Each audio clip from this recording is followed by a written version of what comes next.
കാസർഗോഡ് ജില്ലയിൽ ആദ്യം നമ്മുടെ മുൻപിൽ വരുന്ന പേര് മഞ്ചേശ്വരം മണ്ഡലം തന്നെയാണ്. ഇത്തവണയും മഞ്ചേശ്വരത്ത് NDA പ്രത്യേകിച്ച് BJP മുൻ അധ്യക്ഷൻ K. സുരേന്ദ്രൻ വലിയ വെല്ലുവിളി മറ്റ് രണ്ട് മുന്നണികൾക്കും ഉയർത്തുന്നു എന്നുള്ളതാണ്. മറുവശത്ത് ഉദുമ, തൃക്കരിപ്പൂർ പോലെയുള്ള മണ്ഡലങ്ങളിൽ ഇത്തവണ UDF വിജയപ്രതീക്ഷ പുലർത്തുന്നുണ്ട്.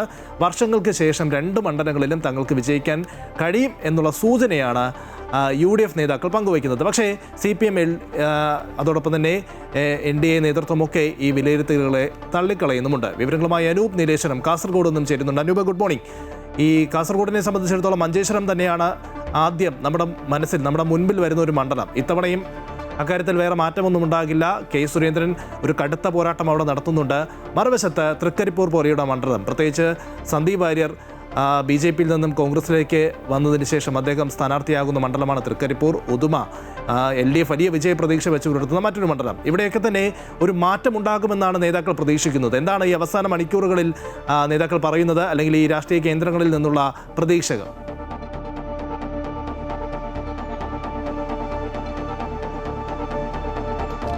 Lijin, good morning.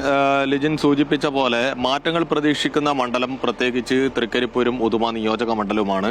ഈ രണ്ട് മണ്ഡലങ്ങളിൽ UDF വിജയപ്രതീക്ഷ വെച്ച് പുലർത്തുന്നുണ്ട്. കാലങ്ങളായിട്ട് ഇവിടെ LDF ആണ്, ഇടതുമുന്നണിയുടെ സ്ഥാനാർത്ഥികൾ, CPM സ്ഥാനാർത്ഥികളാണ് വിജയിച്ചു വരുന്നത്. നമുക്ക് തൃക്കരിപ്പൂരിന്റെ കാര്യം എടുത്ത് പരിശോധിച്ചാൽ ആ മണ്ഡലം രൂപീകരിച്ച കാലം മുതൽ അവിടെ CPM സ്ഥാനാർത്ഥികൾ മാത്രം വിജയിച്ചു വരുന്ന മണ്ഡലമാണ് തൃക്കരിപ്പൂർ നിയോജക മണ്ഡലം. എന്നാൽ ഇത്തവണ സന്ദീപ് വാര്യർ വന്നതോടുകൂടി വലിയൊരു ചലനം സൃഷ്ടിക്കുവാൻ വേണ്ടി അവിടെ പ്രചരണത്തിന്റെ സമയത്ത് UDFന് സാധിച്ചിട്ടുണ്ട് എന്ന കാര്യം യാഥാർത്ഥ്യമാണ്.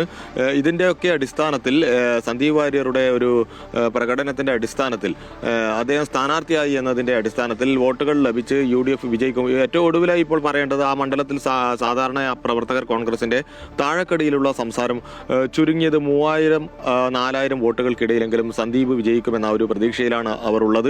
വിവിധ ഏജൻസികൾ നടത്തിയ എക്സിറ്റ് പോൾ ഫലങ്ങളിലും UDFനാണ് വിജയം നൽകിയത്. എന്നാൽ ഈ മണ്ഡലത്തിന്റെ ഗ്രൗണ്ട് റിയാലിറ്റി, തൃക്കരിപ്പൂരിന്റെ ഗ്രൗണ്ട് റിയാലിറ്റി അറിയുന്നവർ ഒരിക്കലും തന്നെ സന്ദീപ് വാര്യർ വിജയിക്കുമെന്ന് പറയുന്നില്ല. ഇത് എടുത്തു പറയേണ്ട കാര്യമാണ്.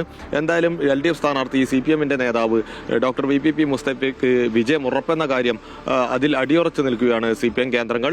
എന്തായാലും മുസ്തഫയെ അട്ടിമറിച്ചുകൊണ്ട് ഒരു വിജയം സന്ദീപിന് അവിടെ നേടാൻ വേണ്ടി സാധിക്കില്ല എന്ന് പറയുന്നു.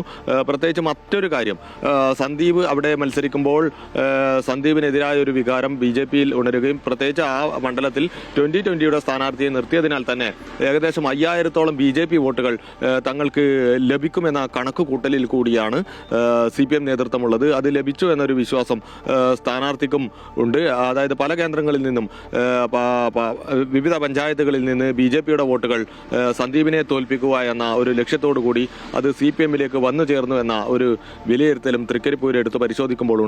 അതിനാൽ തന്നെ യാതൊരു കാരണവശാലും അവിടെ സന്ദീപ് ജയിക്കാൻ സാധ്യത ഇല്ല എന്ന ഒരു വിലയിരുത്തലാണ് LDFന്റെ ഭാഗത്തു നിന്നുള്ളത്. എന്നാൽ എക്സിറ്റ് പോൾ ഫലത്തിൽ അത് UDFന് വിജയം സമ്മാനിക്കുന്നു എന്ന സൂചനയാണ് നൽകുന്നത്. അതേസമയം LDF ഉയർത്തുന്ന ഒരു ചോദ്യം, തൃക്കരിപ്പൂരിലും അതുപോലെ തന്നെ കാലങ്ങളായിട്ട് LDF വിജയിക്കുന്ന ഉദുമ നിയോജക മണ്ഡലത്തിൽ ഇത്തവണ കോൺഗ്രസ് UDF സ്ഥാനാർത്ഥി വിജയിക്കുമെന്ന് പറയുമ്പോൾ എക്സിറ്റ് പോൾ ഫലങ്ങൾ വിലയിരുത്തിയുള്ള അഭിപ്രായങ്ങൾ പുറത്തു വരുമ്പോൾ അവർ പറയുന്നൊരു കാര്യം, ഈ എക്സിറ്റ് പോൾ സാമ്പിളുകൾ ശേഖരിക്കുമ്പോൾ ഏജൻസികൾ ഗ്രാമങ്ങളിലേക്ക് എത്തിയിട്ടുണ്ടോ എന്നൊരു ചോദ്യം ഉയർത്തുന്നുണ്ട് CPM നേതൃത്വം, LDF നേതൃത്വം.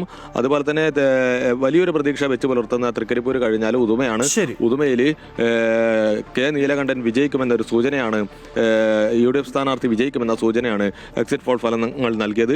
അതുപോലെ മഞ്ചേശ്വരത്തേക്ക് പോവുകയാണെങ്കിൽ K. സുരേന്ദ്രൻ ഇത്തവണയും കനത്ത പോരാട്ടം അവിടെ കാഴ്ചവെക്കുമെന്നാണ് പറയുന്നത്. എന്നാൽ അവിടെ സുരേന്ദ്രൻ ഒരു വിജയം നേടുക എന്നത് വലിയൊരു വെല്ലുവിളിയായി തന്നെ നിലനിൽക്കുന്നു.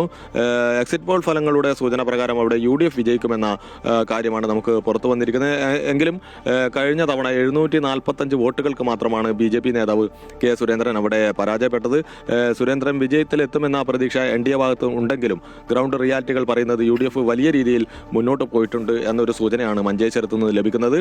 മറ്റൊരു കാര്യം, കാസർഗോഡ് നിയോജക മണ്ഡലം. ഈ കാസർഗോഡ് നിയോജക മണ്ഡലത്തിൽ BJP സ്ഥാനാർത്ഥി വിജയിക്കുമെന്നൊരു പ്രതീക്ഷയുണ്ട്. അതിന് കാരണം ഇവിടുത്തെ LDF സ്വതന്ത്രൻ അതാണ്. എന്തായാലും 5 മണ്ഡലങ്ങളുള്ള കാസർഗോഡ് ജില്ലയിൽ രണ്ട് മുന്നണികളും വലിയ വിജയ പ്രതീക്ഷ തന്നെയാണ് വെച്ച് പുലർത്തുന്നത്. അനൂപാണ് വിവരങ്ങൾ നൽകിയത്.